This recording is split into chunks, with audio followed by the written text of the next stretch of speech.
Hello everybody and welcome to another video. In this video I'll be doing the Wukashi starter guide, so let's get right into it and I hope you guys have a great day. So let's go. Okay, so this is the starting screen. This will show up when you first enter the game. When you haven't ever played it before, you get to choose your gender, and I chose a boy. Right, it doesn't matter at all which one you want, that's all up to you. I named myself Kip because that's what I like naming myself in these types of games. And there it tells you the summary. I am Kip of the Yuki clan. You were born in the Mist village. What only really matters about that is the clan and the village you're in. The village is really decided about what clan you are, right? Because like the clan you are is only part of certain villages. So, right, so let me start my journey and let's load in. So loading into the game, the first thing you're gonna see is this little gray box here, right? And what you want to do, you want to follow that tutorial because it is going to just give you a little jump start, right? Press yes. You know, it's a whole lot of yap, but it's just little good information if you want to pay attention to it or not. It doesn't really matter. It's just good that you do it. So you get the Ryo and you complete the achievement quest, which gives you even more. It helps you get a starting weapon. It helps you do training if you want to. You don't really need to, but it's just really good doing it. So let me speed up till when it's done so I can show you all of it, but it won't take as long as it usually does.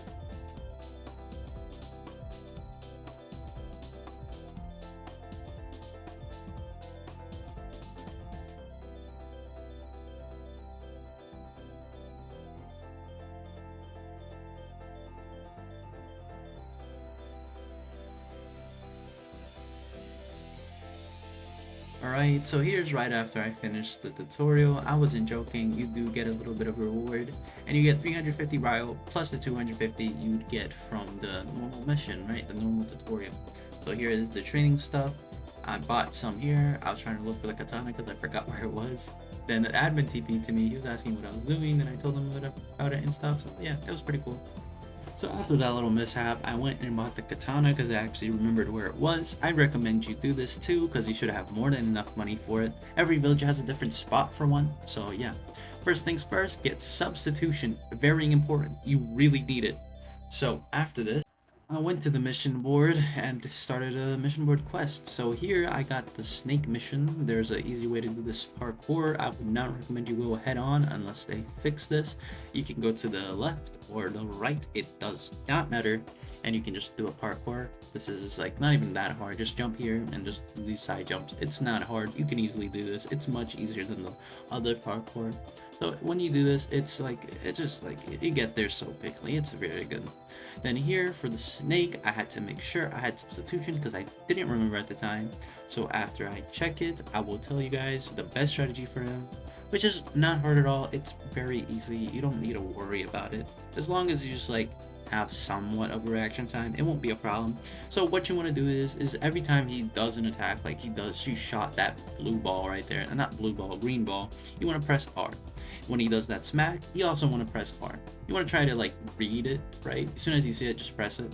I did a bad job here, but he doesn't do too much damage. There is another move that you don't really need a dodge as long as you're attacking him from behind, which is what I'm doing here for most of this gameplay. That move right there, he's invulnerable while doing it, so you want to stay behind him so you don't get hit. Every time he does the other attacks, just try to sub it, and you should be good. Right? I'll show you guys the other ones too right after I beat him, and boom, he's dead. Alright, so this is the other mission you can get. There is a third one after this that I will also show you guys, but this one is pretty easy. It's pretty easy. The parkour, you can't double jump or dash. That's the only thing that makes it hard, but it's still very easy. Then you're gonna see the rogue ninja over there, and you pretty much just gotta go and beat him up. He's not hard. As long as you just like try to sub his moves and don't get hit too much, you'll be fine. Right, so you beat him up, you know, do the stuff, beat him up, show him who's the boss, beat him up. It's not very hard, just a few combos and he should be dead. Right, so here's me, okay. I don't know what is happening here. How was I getting cooked this bad? It doesn't really matter. But when you beat him, there will be a door that opens up and you can go in there and it will TP you back after the mission is complete. So let's just wait a minute. Right, I beat him right there. Now I wait for the door to open and boom, go in there, talk to the person, which is pretty much just go in the room. You don't need to do anything. And then you just wait and boom, you're teleported back. So here I finally got the Golem mission. It took me way too much time to get this. If you notice, I ranked up quite a bit. I ranked up a few ranks. Didn't take me too much time. It took me 20 minutes, but still, out of 3 missions, and it took me 20 minutes to get this. I just got very unlucky. So the best strategy here is let's go through this little sidewall here. It helps a lot. It's not that bad. You can just do that. Skip all the big stuff. Jumping on the little tiny poles. That's very hard. So I prefer doing that. And here's the Golem. He's not hard at all to fight. You just kind of like, if you just try to sub his moves, you'll be fine. He doesn't do damage. I mean, he does a little bit of damage, but not too much. I think he only has one unavoidable move, which is like a fire beam when he jumps in the sky right there. That move right there is very hard to avoid. I am not gonna lie to you, but still, look at the damage it did. Absolutely nothing. So you can just like try to sub. Every time you see the particle effects, press R. That's the best thing I can tell you. Press R every time you see the particle effects. Here, it's not really blockable. I was trying to block that, but it didn't work. So here, I go back to beating him up. Like, you can see this. Like, I see the particles and I try to sub. I don't know why I didn't right there, but that's mostly what you want to do. You see the particles, then you press R and try to sub. This is like the best way to fight each one of those. Specifically, the snake, which is, in my opinion, the hardest one to do, but it's also, in my opinion, the funnest one to do. So this is pretty much all the village missions. There is more that I do want to go over in this video, but I just wanted to talk about these because this is the best way to rank up early on in the game. So here I beat him up, and then I'm gonna show you guys how to get Genning. Alright, so a few things that you do need before you talk to him again. You gotta talk to your sensei, and then he'll bring you to the arena. Okay, requirements that you need. You need to be E rank and have 500 ride. That's it. You go talk to him, yap with him. Also, you can't be in a squad, so you gotta be by yourself. Just saying. Just because in case sometimes it's like you go, even if you're in a squad by yourself, you literally just can't be in a squad. So you talk to him, give him the 500 Ryle, then he'll TP you to another arena. The getting boss it's alright, It's like, it can be hard, but if you know what you're doing, it really isn't. I'll show you guys a really good strategy to do him first try. Okay, so here it is. I'm in the arena right now. The NPC is gonna start, the black box appears and it tells me stuff. It's really a whole lot of yap. You don't really need to care about it. So let's just wait here, The little text is still going. I'm just waiting because like something I don't like is how slow text is, but that's completely fine. Like there's a lot of cool stuff in this game. So here I'm still just waiting. I'm still just waiting. Now it tells me that I must defeat it with only my hands, right? Only like hand-to-hand combats, and if you look at my hotbar, I can't use anything. It's all locked. But there is something that you can still use, and that's your throwables. And how to use your throwables? Press E. But there's a good spot here. You can go on the railings.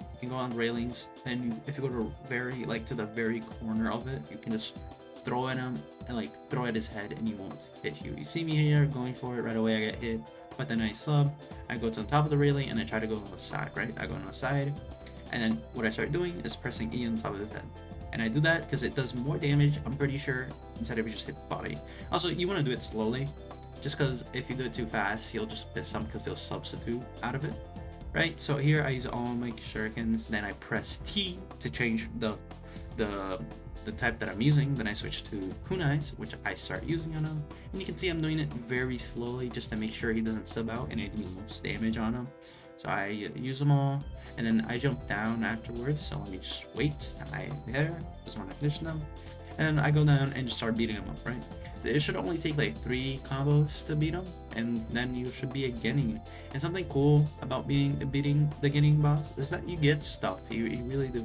You get stuff. You get money, and you get 2 chests, which is a very good reward for just doing this. So here I come back, I was on the ground for a little bit, so I just dashed up, and there it is. I finished it, and I got 2 chests. So I gotta mention the other few things, is that chests, they're pretty nice. They give you rewards, right? You can see you get a random artifact, random ring, random scroll, and money and experience. I got lucky here, and I got a ring. Not a good ring, but still, I just got lucky that I got a ring in the first place. Then I opened another chest, and I'm pretty sure I just got Ryo from this one. Nothing really cool, but it's alright. It's alright. I can't really ask for much more, so I got some Rio. So let's go back. Not go back. Let's go to the next important part. Alright, this little square next to your hotbar opens up a stat sheet. You get attribute points every rank up. So let's go over what each one of these do. Fiber gives you more M1 damage, Soul gives you passive chocolate regen, Heart gives you more HP, and Haste gives you more speed. And here's the thing, you won't notice a difference unless it's like a lot of points. So if you have a little bit, you won't notice it yet, but if you have 10, you'll probably notice it. So here's the bank, something else that you might want to know. You can store your money here if you're going to do queues that will most likely lead you to getting gripped. If you're not good, it's completely fine, right? Another thing that I do want to share is the achievement tab. I don't know why I'm running around, but I'm pretty sure I show it like about right here. I'm pretty sure. Yeah, right here. Achievement tabs, this helps you a lot. You can see the rewards for doing some stuff. It's just nice little thing. So you can see that I got like all these quests, complete the tuning trial. That's something that's gonna come later. If you guys do need help with that, I'll make another guide, but I can't really do it right now because of the time this video is being made. Oh my god, I almost messed up there. By the time I'm recording, I can't really show you that. I also want to talk about the yellow bar, which means hunger, and there's another bar right next to that, which is pretty much just your EXP, the amount of EXP you have. But you can refill your hunger by going into like food shop, right? Here's me pointing to it, but if you go in here, you can buy it, or there's another way that you can get your hunger back, which is through berry bushes. You'll see them in game. I go to one real quick here, and you can see me running there and dashing. It's very noticeable when you see it. It's not hard. There's one right there, and I go to it and I show you guys. So here, going through the bridge, you just click on it and then you'll grab it right there. You grab it and boom, you have it in your hand. Then you can eat it and you'll get it back. So yeah, I hope you guys enjoyed this. This is mostly the starter guide. This is everything you need to know before you get right into the game. So I hope you guys enjoyed. Have a great day and bye.